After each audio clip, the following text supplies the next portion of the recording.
G'day and welcome to another video with Better Pics. Hope everyone is well and hope you are all having a wonderful start to 2021. Looking forward to this year being an amazing one, as I'm sure all of you are as well. Today I wanted to create a quick video on how to create or place a watermark onto your images by using Lightroom.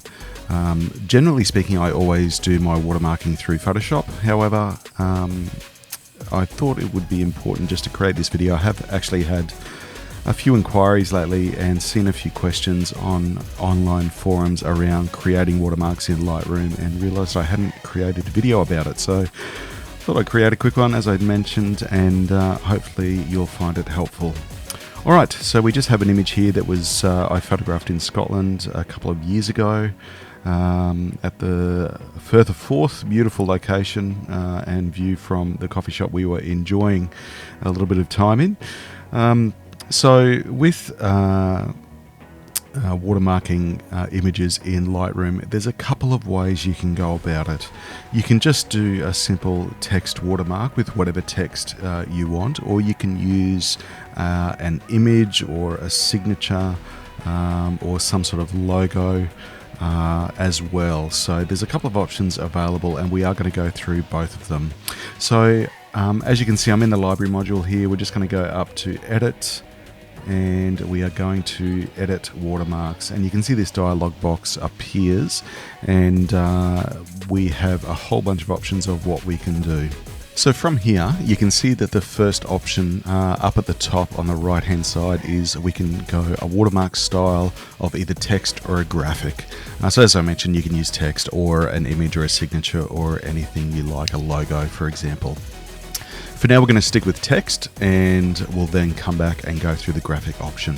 Alright, so you can see down below that top right hand option, you have text options, and with a whole bunch of fonts, which is a fairly normal sort of group of options that you would have with any text editor. Style, bold, italic and regular. Align left, center or right. You can choose the color. You can see that it's already defaulted to the text down the bottom here as copyright, and that's already appearing on the screen.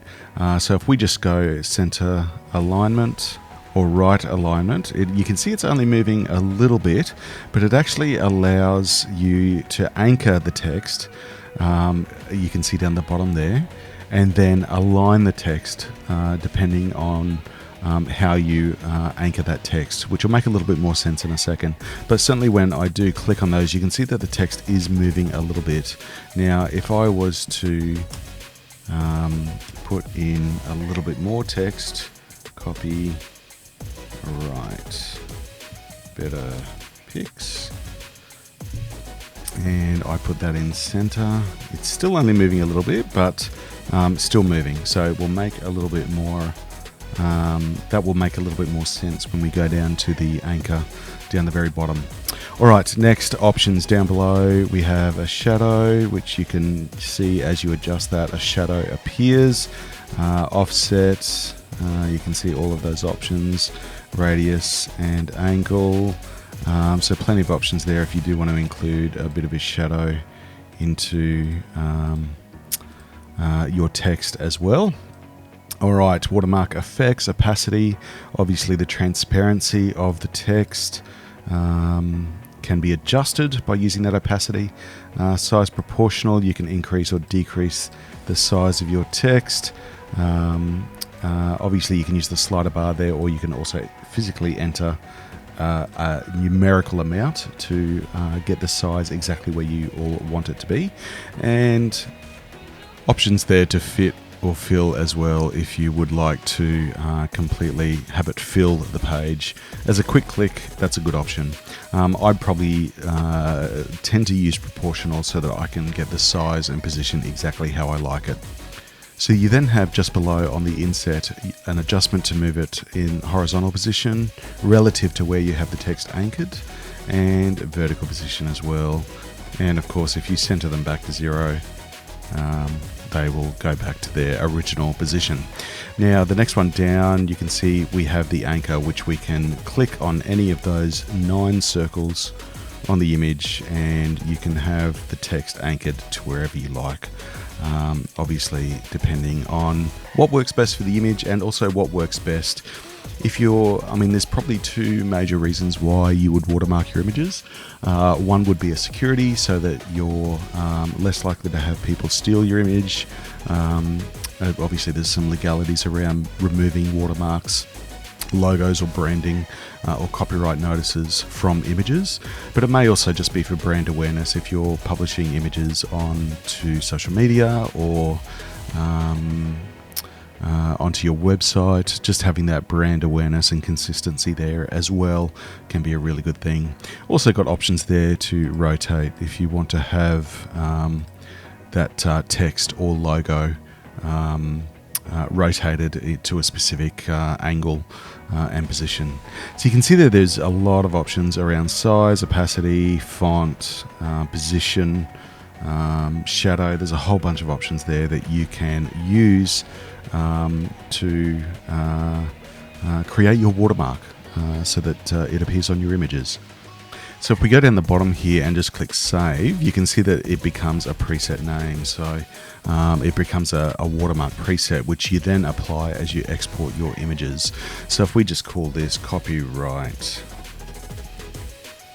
watermark sample 1, we can create that. So when we go to export our image, we can just down the bottom here, you can see that there's an option for watermarking. If we check that box, we have the option there to select copyright watermark sample 1, which is that preset that we created, and it will apply that watermark to your image in whatever way you've set that up as previously shown. So that's a great way. It will automatically size the watermark relative to the image. So if you're exporting a full resolution file, the watermark will be relative to the size of the image. So it won't appear as a tiny or a huge watermark. It will be relative to how you set it up. Exactly the same if you export a low resolution image for web or social use. The watermark will be relative to the size of the image, so it will still appear proportionately the same within the image as if it was a high resolution file. All right, let's just cancel that. We're going to go back in to our library, and what we're going to do now is we're going to go through the process of using a logo as a watermark as opposed to just the text. Now, firstly, that watermark needs to be, or that logo needs to be set up in Photoshop. So let's just jump over to Photoshop, and we can use an image as a sample. I'm going to use this one here. We're just in Bridge at the moment, obviously not Photoshop. This is a full resolution image. I think it was shot with a 5D Mark II, 5616 pixels by 3744. So we're just going to open that one up in Photoshop. All right, so what we're going to do now is we're going to pop over to the logos that I have set up. And you can see just here I have a PSD or a few options for logos that I use. And you can see that I've created one, a PNG watermark for this very purpose.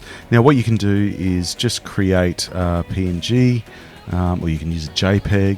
PNG is better because you can make the watermark a little bit more. What am I trying to say?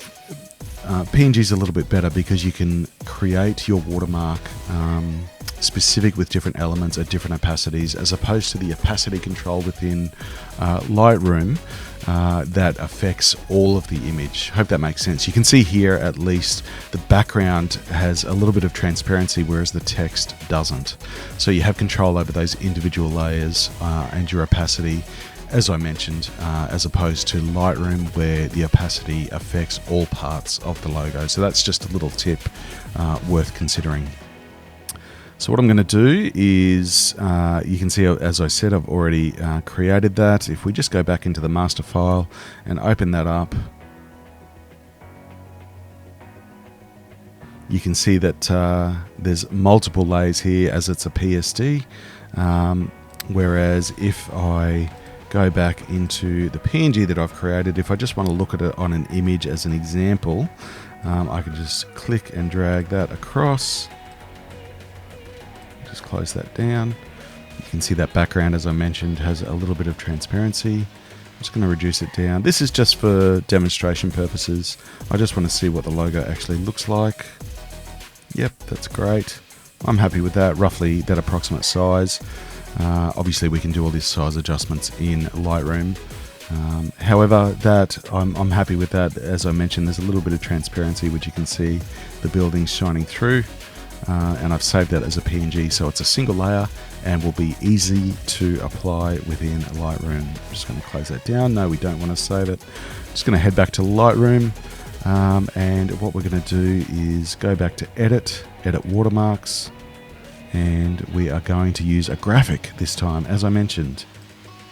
So if we just navigate our way to where our graphic is, you can see Master V1 PNG Watermark. I'm going to choose that one, and you can see it's placed it in the default position based on the entries within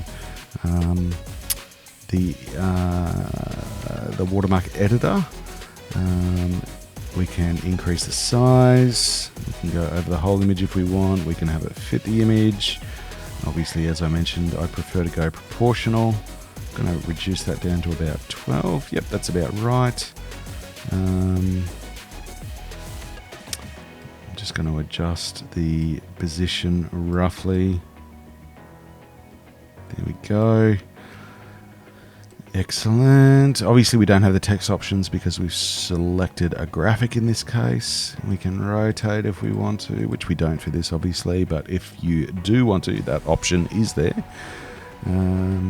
Yep, that's about it. The graphic is actually a little bit simpler than the text because the actual design of the watermark, the text, or anything that's in there is already done in Photoshop. You're simply applying that graphic to a specific position within the Lightroom and the watermark editor.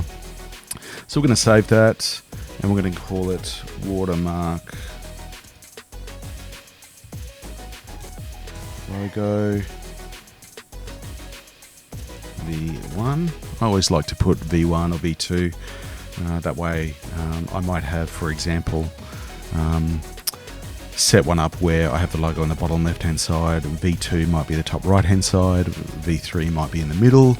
It just means that I can set up different presets for different uses and different outputs depending on what I'm doing. So, and it may be even different logos as well depending on which brand I'm representing. You could even set this up for a client if they would like watermarks applied to a bulk number of images, and you can provide that as a service. Alright, so we're just going to create that. So if we now export that image and we select a specific folder, I'm just going to pop it in my YouTube folder for Better Pics, and I'm going to keep the image as the full size. We're going to go quality 100. We don't really need to because it's just demonstration purposes, but may as well go through the same process that I go through. So we've checked watermark, but we just want to select our watermark logo V1. And we're going to export that, and we're going to overwrite that just so that we have the latest version.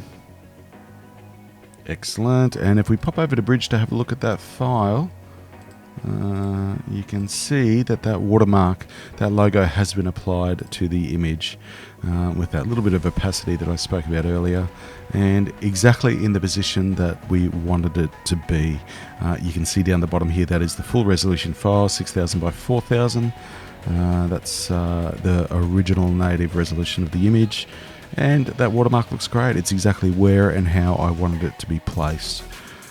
Excellent. All right. Well, that's a great outcome. I hope this video has been helpful on how to either place a text or a logo watermark within your images using Lightroom on export. There's obviously a lot of flexibility on how you do that. And as I mentioned, you can set up various watermarks for various purposes: position, size, text or logo, whatever you would like to do. So heaps of options there. Thanks again for stopping by. I hope you've enjoyed the video and look forward to seeing you next time. Take care.